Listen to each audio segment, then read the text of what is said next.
AI ఇంజనీర్లుగా long చైన్ని పూర్తిగా అర్థం చేసుకోవాలని అనుకుంటున్నారా? అయితే ఈ సెషన్ మీకోసమే. ఇక్కడ మనం ప్రాథమిక అంశాల దగ్గర్నుంచి మొదలుపెట్టి ప్రొడక్షన్ గ్రేడ్ అప్లికేషన్ల వరకు అన్ని క్లియర్గా నేర్చుకుందాం. చాలామందికొచ్చే మొదటి ప్రశ్న, లాంగ్ చైన్కి లామా ఇండెక్స్కి తేడా ఏంటి? సింపుల్గా చెప్పాలంటే లామా ఇండెక్స్ అనేది మీ డేటాను ఇండెక్స్ చేయడంలో ఒక స్పెషలిస్ట్. కానీ లాంగ్ చైన్ అలా కాదు, అదొక జనరలిస్ట్. ఒక ఆర్కెస్ట్రా కండక్టర్ లాంటిది.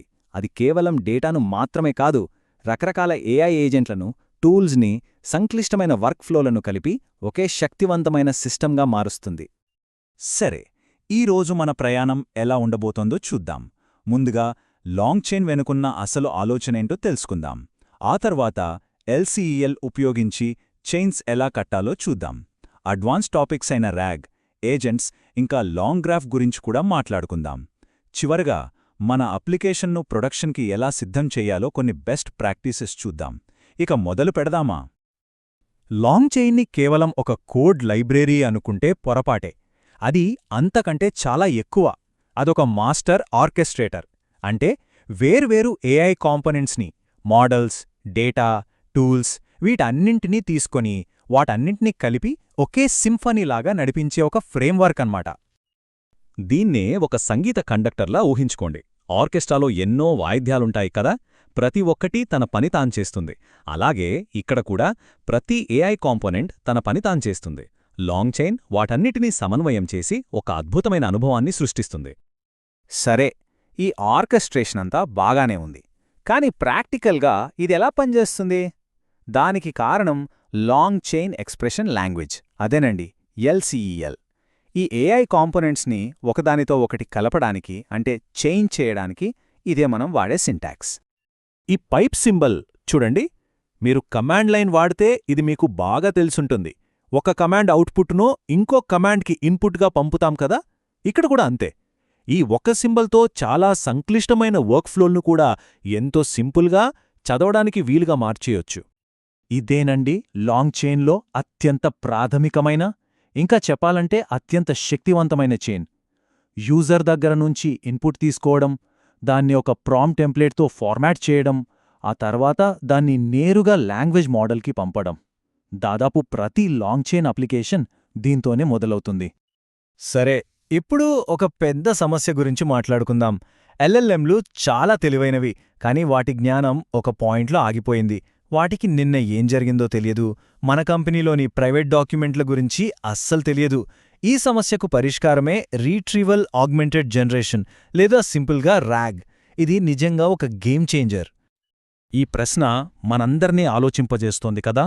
ఒక ఎల్ఎల్ఎంని మన సొంత ప్రపంచంలోకి, మన సొంత డేటాలోకి ఎలా తీసుకురావాలి? దానికి సమాధానం ఫైన్ ట్యూనింగ్ కాదు, దానికి సమాధానం ర్యాగ్. మొత్తం ఆర్ఏజీ ప్రాసెస్ను 2 సింపుల్ స్టెప్స్గా చూడొచ్చు. ఒకటి ఇండెక్సింగ్. ఇది మనం ఒకసారి చేసే పని, సాధారణంగా ఆఫ్లైన్లో చేస్తాం. రెండోది రిట్రీవల్ అండ్ జనరేషన్. అప్లికేషన్ లైవ్లో ఉన్నప్పుడు ప్రతి యూజర్ క్వెరీకి ఈ స్టెప్ జరుగుతుంది. నీ ఇండెక్సింగ్ పైప్లైన్ని కొంచెం వివరంగా చూద్దాం. మొదట మన దగ్గర ఉన్న డేటాను లోడ్ చేస్తాం. అది ఒక పీడిఎఫ్ కావచ్చు, ఒక వెబ్సైట్ కావచ్చు. తరువాత దాన్ని చిన్న చిన్న ముక్కలుగా విడగొడతాం. ఎందుకంటే ఎల్ఎల్ఎంలకు పెద్ద డాక్యుమెంట్లు అంటే కొంచెం కష్టం. ఇక్కడే అసలు మ్యాజిక్ ఉంది. ప్రతి ముక్కను ఒక నంబర్గా, అంటే వెక్టర్గా మారుస్తాం. ఇది ఆ ముక్క యొక్క అర్థాన్ని సూచిస్తుంది. ఇదిగోండి, ఆ మ్యాజిక్ కోడ్లో ఎలా ఉంటుందో చూడండి. ఈ కొన్ని లైన్ల పైథాన్ కోడ్తోనే మొత్తం ఇండెక్సింగ్ పైప్లైన్ పూర్తవుతుంది. డాక్యుమెంట్ లోడ్ చేయడం, స్ప్లిట్ చేయడం, ఎంబెడ్ చేసి స్టోర్ చేయడం అన్నీ లాంగ్ చైన్ కాంపోనెంట్స్తో చాలా సులభంగా జరిగిపోతాయి. గంటల పనిని నిమిషాల్లోకి కుదించచ్చు. ఇప్పటిదాకా మనం సమాచారం ఎలా పొందాలో చూశాం. ఇప్పుడు ఇంకో అడుగు ముందుకేసి ఆ సమాచారంతో పనులు ఎలా చేయాలో చూద్దాం. లాంగ్ చైన్ అప్లికేషన్లలో నెక్స్ట్ లెవెల్ ఏజెంట్స్ అన్నమాట. ఆలోచించండి, మన యాప్ కేవలం ప్రశ్నలకు సమాధానాలివ్వడమే కాదు, అవసరమైతే పనులు కూడా చేయగలిగితే, అంటే ప్రపంచంతో ఇంటరాక్ట్ అవ్వగలిగితే, ఇక్కడే ఏజెంట్లు ఇంకా టూల్స్ రంగంలోకి వస్తాయి. ఈ టూల్ డెకరేటర్ ఒక మ్యాజిక్ లాంటిదే. ఈ స్లైడ్లో చూడండి. ఈ ఒక్క లైన్తో ఒక సింపుల్ పైథాన్ మల్టిప్లై ఫంక్షన్ని ఎల్ఎల్ఎంకి ఒక ఆయుధంగా ఇచ్చేస్తున్నాం. ఇప్పుడు మన ఏఐ కేవలం భాషను మాత్రమే కాదు, కోడ్ని కూడా ఎగ్జిక్యూట్ చెయ్యగలదు. ఇప్పటివరకు మనం స్ట్రేట్ లైన్లో వెళ్లే చైన్స్ చూసాం, కానీ నిజజీవిత సమస్యలు అలా ఉండవు కదా. వాటిలో లూప్స్ ఉంటాయి, కండీషన్స్ ఉంటాయి. అలాంటి సంక్లిష్టమైన స్టేట్ఫుల్ అప్లికేషన్స్ కట్టడానికే వచ్చింది లాంగ్ గ్రాఫ్. ఈ డయాగ్రామ్ చూసి కంగారు పడకండి. ఇది ర్యాగ్ సిస్టమ్స్లో ఒక అడ్వాన్స్డ్ లెవెల్ అన్నమాట. ప్రొడక్షన్ గ్రేడ్ సిస్టమ్స్కి ఇలాంటి తెలివి అవసరం. ఇది కేవలం సమాచారం తీసుకురావడమే కాదు, అది సరి అయినదో కాదో కూడా చెక్ చేసుకుంటుంది. సరే, ఈ గ్రాఫ్ని స్టెప్ బై స్టెప్ చూద్దాం.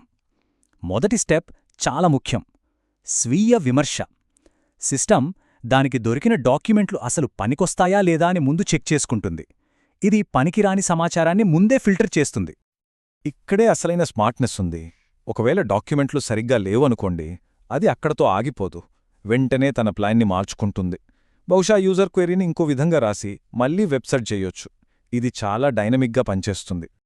ఇక చివరగా సమాధానం చెప్పే ముందు ఇంకోసారి క్రాస్ చెక్ చేసుకుంటుంది. నేను చెప్పే సమాధానం ఫ్యాక్ట్స్తో సపోర్ట్ చేయబడిందా లేదా అని. ఇది హాలుసినేషన్స్ని బాగా తగ్గిస్తుంది, సిస్టమ్ మీద నమ్మకాన్ని పెంచుతుంది. సరే, ఒక ప్రోటోటైప్ అయితే కట్టేశాం. కానీ దీన్ని ప్రొడక్షన్కి ఎలా తీసుకెళ్లాలి? ఇప్పుడు కొన్ని ముఖ్యమైన బెస్ట్ ప్రాక్టీసెస్ చూద్దాం. ఇవి మీ అప్లికేషన్ను మరింత నమ్మదగినదిగా, సురక్షితంగా, ఇంకా సమర్థవంతంగా మారుస్తాయి. ఈ నంబర్ చూడండి, 65%. ఇది ప్రొడక్షన్ ఆప్టిమైజేషన్స్ ఎంత పవర్ఫుల్లో చెప్పటానికి ఒక మంచి ఉదాహరణ. సెమాంటిక్ క్యాచింగ్ అంటే ఏంటంటే, ఒకేలాంటి ప్రశ్న మళ్లీ వచ్చినప్పుడు మొత్తం ప్రాసెస్ చేయకుండా పాత సమాధానాన్నే తిరిగి ఇవ్వడం. దీనివల్ల వేగం పెరుగుతుంది, ఖర్చులు తగ్గుతాయి. ఇది మీ ప్రొడక్షన్ చెక్లిస్ట్. లాంగ్స్మిత్తో ఏం జరుగుతుందో చూడొచ్చు. ఇన్పుట్ అవుట్పుట్ వ్యాలిడేషన్ తప్పులు నాపుతుంది. యూజర్ల ప్రైవసీ కోసం డేటాను శుభ్రపరచడం ముఖ్యం. ఒకవేళ మెయిన్ మోడల్ ఫెయిల్ అయితే బ్యాకప్ మోడల్స్ ఉండాలి. ఖర్చులు తగ్గించడానికి క్యాచింగ్ వాడాలి. ఇవన్నీ ఒక ప్రొడక్షన్ గ్రేడ్ యాప్కి చాలా అవసరం. మనం సింపుల్ కాంపోనెంట్స్ నుంచి మొదలుపెట్టి ఆలోచించగల ఏజెంట్ల వరకు ప్రయాణించాం. ఇప్పుడు ఆలోచించాల్సిన విషయం ఏంటంటే, ఈ కొత్త శక్తివంతమైన టూల్స్తో మనం సాధించబోయే తదుపరి అద్భుతమేంటి?